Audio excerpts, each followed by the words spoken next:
Hello friends, welcome back to Kuris and Kiddies. இன்னைக்கு நம்ம சேனல்ல இன்ஸ்டாபாட்ல சிக்கன் குழம்பு எப்படி பண்ணலாம்ன்றத பார்க்கலாம்.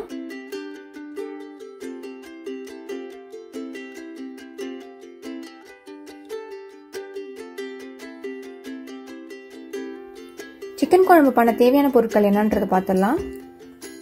1/2 கிலோ சிக்கனை வந்து நல்லா மஞ்சத்தூள் போட்டு அலசி வச்சிருக்கேன்.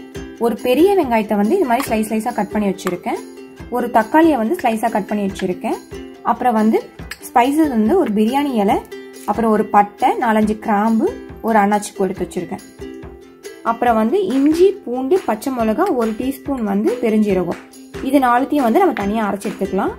அப்புறம் கொஞ்சம் வந்து கொத்தமல்லி இலை எடுத்து வச்சிருக்கேன். அப்புறம் வந்து தேங்காய், பொட்டுக்கடலை, அப்புறம் கசகசா வந்து 1/2 டீஸ்பூன் எடுத்திருக்கேன். பொட்டுக்கடலை வந்து 1 டேபிள் ஸ்பூன் எடுத்திருக்கேன். அப்புறம் கொஞ்சம் தேங்காய். இது 3த்தையும் வந்து நம்ம தனியாக அரைச்சி எடுத்துக்கலாம். அப்புறம் ஒரு பெரிய உருளைக்கிழங்கை வந்து இது மாதிரி பொடிசா கட் பண்ணி வச்சிருக்கேன். அப்புறம் எண்ணெய் தேவையான அளவு, உப்பு தேவையான அளவு, மஞ்சத்தூள், மிளகாய்த்தூள், மல்லித்தூள். இப்போ சிக்கன் குழம்பு இன்ஸ்டாபாட்டில் எப்படி பண்ணலான்றத பார்க்கலாம். இன்ஸ்டாபாட்டை வந்து சாட்டே மோட்ல வச்சு ஆன் பண்ணியிருக்கேன். இப்போ வந்து இதில் வந்து தேவையான அளவுக்கு வந்து எண்ணெய் ஊற்றிக்கலாம்.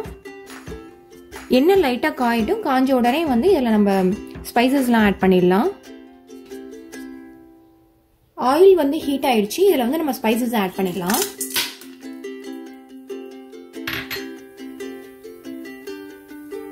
இப்போ ஆனியன் ஆட் பண்ணிடலாம்.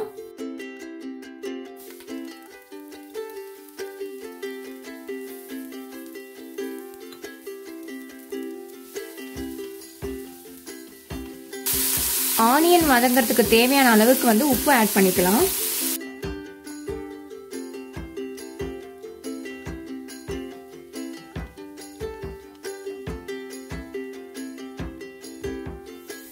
வெங்காயம் நல்லா வதங்கட்டும். வதங்கினோடனே நம்ம அரைச்சி வச்சிருக்கிற இஞ்சி, பூண்டு, பச்சை மிளகாய், பெருஞ்சீரகம் அரைச்சி வச்சிருக்கோம் இல்லையா, அதை வந்து இதில் ஆட் பண்ணிடலாம்.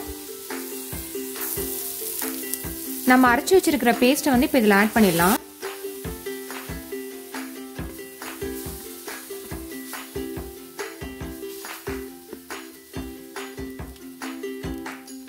இந்த பேஸ்டோட ராஸ்மல் போகட்டும். ராஸ்மல் போன உடனே நம்ம தக்காளி ஆட் பண்ணிடலாம். இப்போ வந்து நம்ம தக்காளி ஆட் பண்ணிக்கலாம்.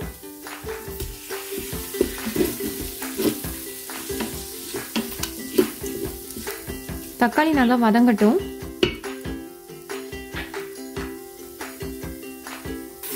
தக்காளி நல்லா வதங்கிடுச்சு. இந்த ஸ்டேஜில் வந்து நான் கொஞ்சம் கேஷ்யூ நட் ஆட் பண்ணுறேன்.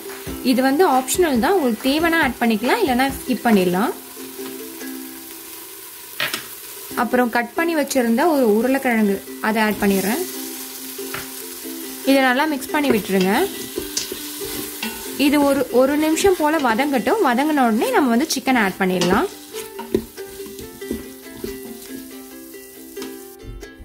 இப்போ இதில் வந்து நம்ம எடுத்து வச்சிருக்கிற சிக்கன் ஆட் பண்ணிடலாம்.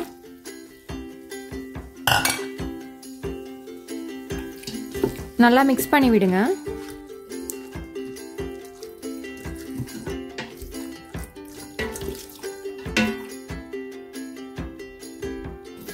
இதுல இப்ப தேவையான மசாலாலாம் ஆட் பண்ணிடலாம். 1/4 டீஸ்பூன் மஞ்சத்தூள்,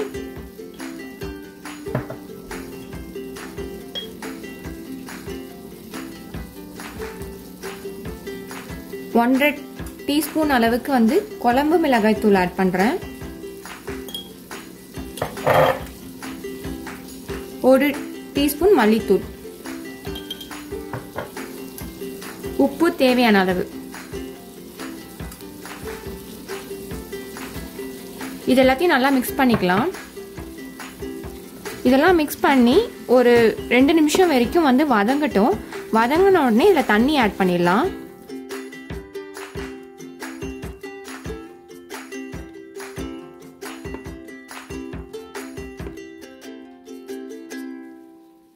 தேவையான அளவு வந்து தண்ணி ஆட் பண்ணிட்டேன். இப்போ வந்து உப்பு எவ்வளோ தேவையோ அதை ஆட் பண்ணிக்கோங்க. ஆட் பண்ணிட்டு லிட்டை போட்டு க்ளோஸ் பண்ணி வச்சிடலாம். இப்போ நான் வந்து உப்பு தேவையான அளவு ஆட் பண்ணிட்டேன். இப்போ வந்து லிட்டை போட்டு க்ளோஸ் பண்ணிடலாம்.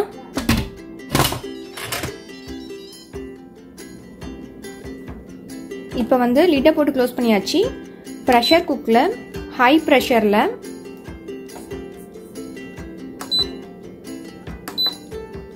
6 நிமிஷம் போல் வைக்கிறேன். வச்சு ஸ்டார்ட் பண்ணலாம். 6 நிமிஷத்துக்கு அப்புறம் எப்படி வந்திருக்குன்றதை பார்க்கலாம். 6 நிமிஷம் வச்சுருந்தோம் இல்லையா, 6 நிமிஷம் எனக்கு வந்து பத்தலை. ஸோ அதுக்கப்புறம் வந்து ஒரு 2 நிமிஷம் வச்சுருந்தேன். மொத்தமாக வந்து 8 நிமிஷம் வச்சா கரெக்டாக இருக்கும். இப்போ எப்படி இருக்குன்றதை பார்க்கலாம். நம்ம குயிக் ரிலீஸ் பண்ணிட்டேன் இது முடிஞ்ச உடனே.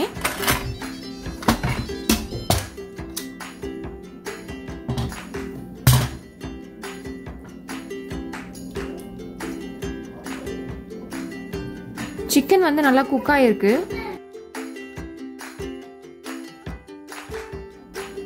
சிக்கன் வந்து நல்லா குக் ஆயிருக்கு. இப்போ வந்து நம்ம இதில் அரைச்சி வச்சிருந்தோம் இல்லையா, தேங்காய் பொட்டுக்கடலை கசகசா போட்டு அரைச்சி வச்சிருந்தோம்ல, அந்த பேஸ்ட்டை வந்து இதில் ஆட் பண்ணிடலாம். ஆட் பண்ணி நல்லா மிக்ஸ் பண்ணிடுங்க. இதை வந்து சாட்டே மோட்ல வச்சு ஒரு 5 நிமிஷம் கொதிக்க விடலாம்.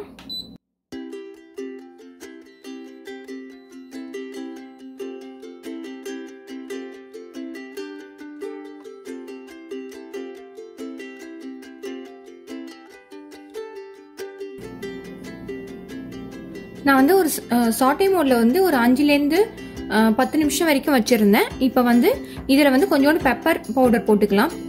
பெப்பர் பவுடர் போட்டிங்கன்னா கொஞ்சம் நல்லா இருக்கும். நான் ஆட் பண்ணுறேன். கொஞ்சோண்டு கொத்தமல்லி தழையை போட்டு மிக்ஸ் பண்ணி விட்டுடலாம். இது ஒரு நிமிஷம் போல இருக்கட்டும்.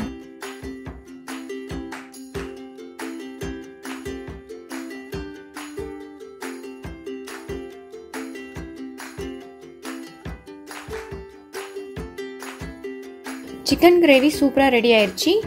இந்த கிரேவியை வந்து நீங்கள் சப்பாத்தி, நான், பரோட்டா, அப்புறம் ரைஸ், இட்லி, தோசை கூட சாப்பிட்டீங்கன்னா ரொம்பவே நல்லா இருக்கும். கண்டிப்பாக இந்த ரெசிபியை ட்ரை பண்ணி பார்த்து உங்களுக்கு எப்படி வந்துச்சுன்றதை சொல்லுங்கள். இதே மாதிரி இன்னொரு நல்ல ரெசிபியோட அடுத்த வீடியோவில் மீட் பண்ணலாம். தேங்க்யூ ஃபார் வாட்சிங்.